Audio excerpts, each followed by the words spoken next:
瑠色のチキンでした。瑠璃色か。ねえ、いい表現ですね。さあ、アースデイ、明日も明日の風に吹かれていきましょう。大和ハウス、オーディーさん。週1回ぐらいですよね。郊外に引っ越すチャンスなのかなっていうふうに考えてます。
局の米村局長は再び出される見通しとなった緊急事態宣言について、関西の経済への影響は甚大だとの懸念を示しました。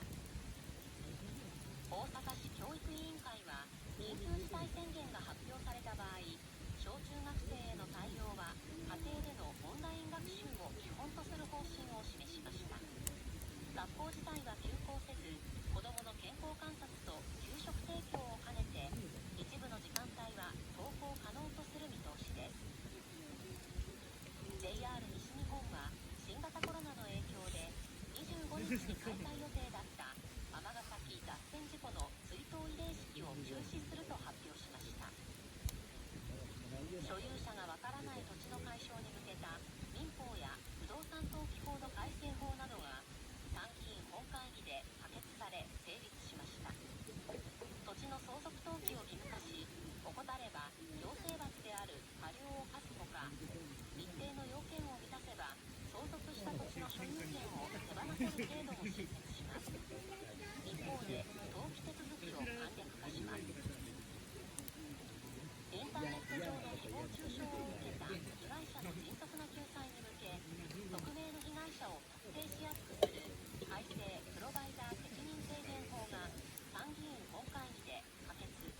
山県北部。いずれも明日は晴れでしょう。おしまいに週間予報です。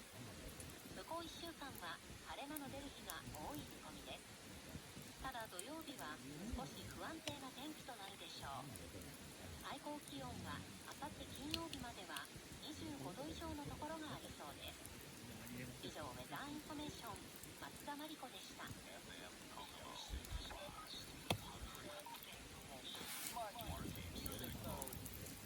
俺の車いくらで売れるんだろう。そう思ったら4年連続買取台数日本一のビッグモーター。売上高5750億円の実績で6000人以上のスタッフが高価買取をご提示します。青い看板にビッグが目印。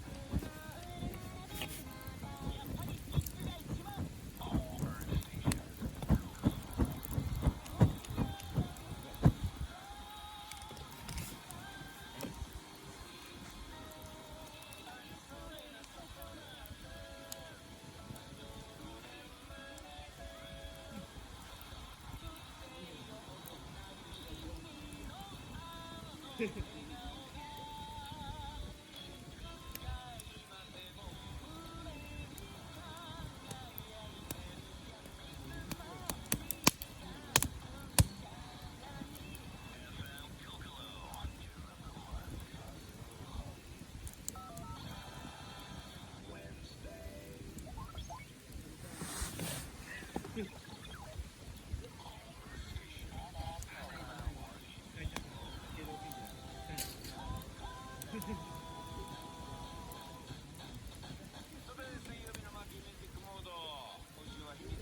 ータル松本さんですね。